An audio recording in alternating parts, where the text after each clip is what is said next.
Morning, everybody. Thanks for joining in. I hope you had a good day yesterday. Today's Friday, so the weekend is here, basically. And I hope you enjoyed the game last night. So I want to talk real quick about last night's game, and I want to give my view on both teams, the Eagles and the Cowboys. Which the Eagles already won the game 24-20. It was an interesting game, to say the least, but there's a couple things I want to talk about before this. These things have just been driving me crazy since sports, especially the NFL, has been doing it, and it's these politically correct little things they keep on putting on the back of guys' helmets, in the sideline, in the end zones and stuff. It's just making me crazy, man. For instance, you see in the end zone, stop hate and end racism, and it takes all of us, and all this other stuff, which is all great things to say to everybody. And we all feel that way, of course. If you don't feel that way, I got news for you. If you hate people or things, the NFL putting stop hate in the end zone is not going to make you stop hating. People just hate. It's human nature, unfortunately. And racism, there are people that are racist in this country and in this world. So putting end racism on the back of a guy's helmet or in the end zone is not going to stop it. So I get the point, I guess, of what they're doing, but I don't understand it to a certain aspect where cut it out already, man. Like these things, just because you put your cute little slogans in the end zone is not going to stop these things. Because first of all, I don't believe that most people feel that way. I believe it's just something that they just keep on saying it. It creates division in the country. For example, like last night, I personally don't have anything against this. I want to make that clear, first of all, but I don't understand it because they play the black national anthem and then they play the other national anthem. So I don't understand what that means. Does that mean the other national anthem is the white national anthem and everybody else's national anthem? Or does it mean that the black national anthem is not for everybody else? I don't understand that. I think it creates division in the country. For a league that it takes us all in the end zone and end hate, yet you play two different national anthems. I don't understand that. I'd rather see them do something along the lines of before they play the United States, the American national anthem, and they tell everybody to stand and remove your hat and everything. That's all cool. But why don't you throw a line in there like, stand for our national anthem? This is for everyone, all American citizens, regardless of your color or your religious beliefs or anything like that. Shouldn't that be something that would bring the country together more as opposed to the black national anthem and then the regular national anthem, I guess? And what's next after that? I think it seeds and creates division in itself. So the little slogans in the end zone, to stop hate and it takes all of us and blah, blah, blah. And then you play two separate national anthems for a country that is really all of us. We're all one person. We're all one people. We're all one country. I just think it creates division and I think it's stupid and it's annoyed me ever since they've been doing it. So that's just my take on it. It's just my opinion. Leave me a comment on the video and let me know what you think. Do you think it's a good thing, a bad thing? I think it creates division as opposed to bringing everybody together and saying we're all in America. We're all American citizens, black, white, red. I don't care what color you are. You're a citizen of this country. We're all together. Stand for our national anthem. That's just my view on that. So anyway, that being said, let's get to the game itself. So the game starts with the most ridiculous play in football now, the kickoff. Why don't you just get rid of it? They've got it like it looks like some sort of a weird electric football thing that nobody moves until the guy touches the ball or whatever the stupid rule is. There's never an exciting run back anymore, which was, to me, in my opinion, one of the best parts of the sport. To watch a guy run the ball back from the goal line, a touchdown, that was exciting. But they do it now because the guys, I guess, get hurt and blah, blah, blah, whatever the reason is. Just do away with the fucking play. It's boring. It's stupid. And nobody even cares about it anymore. It's ruined the kickoff. So just get rid of it. So that being said, the Eagles get the ball and they go, of course, the play goes no place. I can't even remember if it was kicked in the end zone. They get the ball at the 35.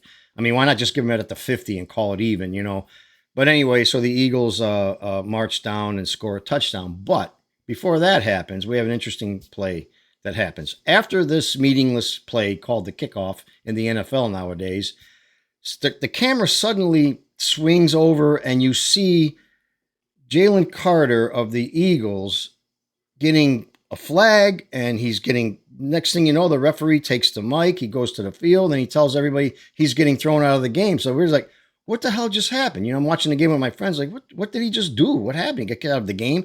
This is before the first offensive play even started. And I'm wrong. I'm sorry. Dallas Cowboys got the ball first, not the Eagles. So excuse me on that. Now, Carter is one of the best Eagles defensive players, if not the best they have. And so suddenly they're replaying what happened. Now, something happened between him and Dak Prescott. The replay is showing how he's walking up slowly to Prescott, and you can see them jawing back and forth a little bit at each other, and he spits on Dak Prescott. I couldn't believe it. I was like, oh my God, I haven't seen that since that one Bronco guy years ago did it, which I thought it was disgusting then, and I think it's disgusting now. But so what the hell just happened, And I brought up the video just in case any of you out there didn't see it. Here's kind of what we saw. Now I've got the mic. We see the play where the ref throws the flag, and what the hell happened here? And the camera is going back and forth because I know they're trying to figure it out themselves, and it happened kind of quickly. You really didn't see it at first, but then you'll see here very slowly as they roll it. Boom! I mean, he really literally spit on the guy. And of course, the TV cameras being what they are, we got to reverse the spit here so we make sure we don't miss it. But there it is. I mean, he spits on the guy. I just couldn't believe, what the hell are you doing, man? What did he say? Did he make fun of you? Did he say something about your family? Or what happened here? And you can see it clearly that he really launches a loogie on Dak Prescott. Gets himself tossed out of the game before the game even starts. So nobody really knows what happened. I know in an interview after the game, he apologized. That shit's never going to happen again. But I don't care. He needs to be fined and even suspended from the league for that. That's just uncalled for, and it's just ridiculous. It's disgusting. So, and then later on, a video I saw that when he was walking up to Dak Prescott, Prescott spits on the ground in front of him. So I don't know what all the spitting is about. I don't know if they think they're camels or what they are, but he spits on the ground. They jaw. He spits on Prescott. So I don't know what the hell is going on there. There's a whole lot of spitting going on because it got so weird. It created a chain effect. Like my friend I was watching the game with, he went out in my backyard and spit in the yard. I had to go into the bathroom and spit in the toilet. Everybody was spitting. It's just so stupid to me. I don't understand it. But anyway, let's get back to the nature of the game. The Cowboys received the kickoff. Carter's out of the game now, and so the Cowboys march down the field, score a touchdown. Eagles get the ball, they go down the field, and they trade back and forth touchdowns for a couple of possessions. I think the first 5 or 6 possessions were scores.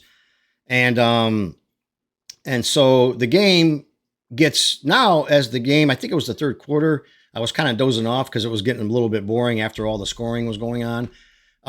There's a lightning storm.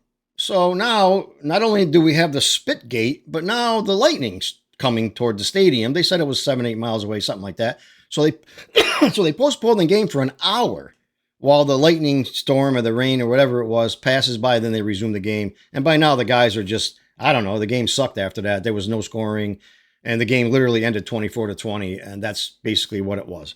So after Spitgate and after the lightning game or whatever you want to call it now, I can tell you this, that from what I saw with both these teams, the Eagles look like the Eagles and the Cowboys look like the Cowboys. I know that's pretty poor analogy of the game, but the Eagles were the Eagles. I mean, Jalen Hurts is not a big passer. He can throw the ball in there when he needs to, but this is a run team. This is the kind of team the New York Jets hope to be.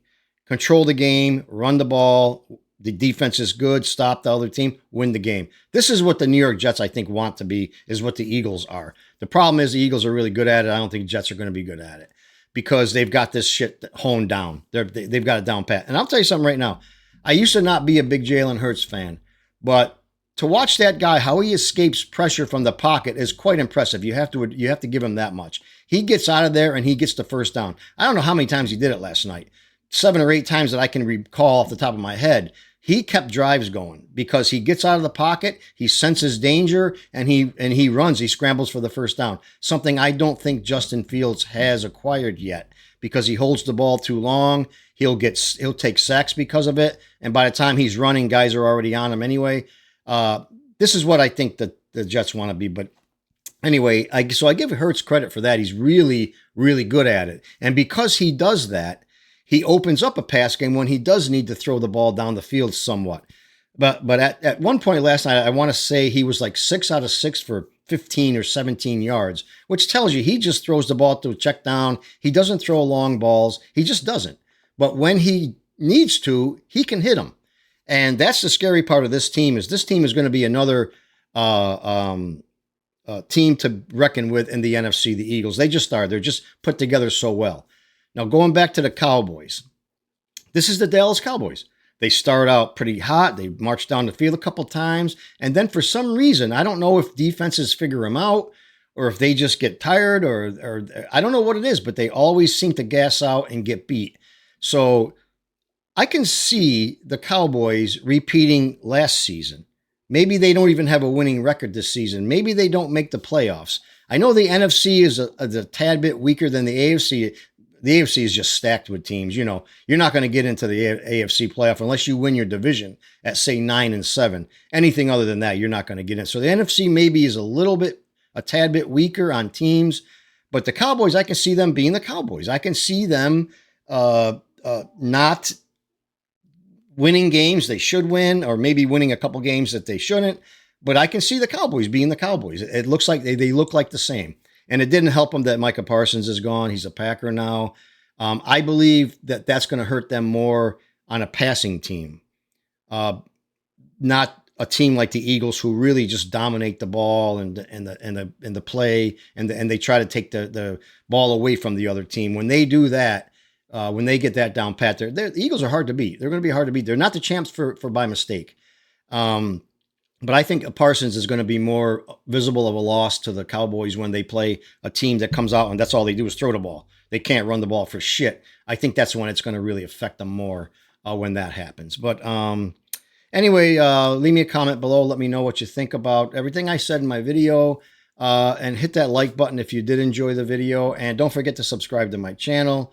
It helps me out a great deal. I enjoy making my videos. And tonight we have the Chiefs and the Chargers, the LA Chargers. I still call them San Diego Chargers. I don't know why. What to look for in tonight's game is very simple to me. The referees. I want to see if the referees are going to continue to call games fairly like they did the Super Bowl when the Chiefs got annihilated. I want to see how many bad calls we can count tonight to go the Chiefs' way and maybe cause them to win a game, or we'll see what happens, or cause some other controversial play. Don't want to see that. I know they're human beings. They make mistakes, but some of that shit is just too blatant to be a mistake. So I'm not really looking for the Chiefs, how they're going to look. I'm not caring about the Chargers, how they look. My focus tonight is going to be on the NFL referees.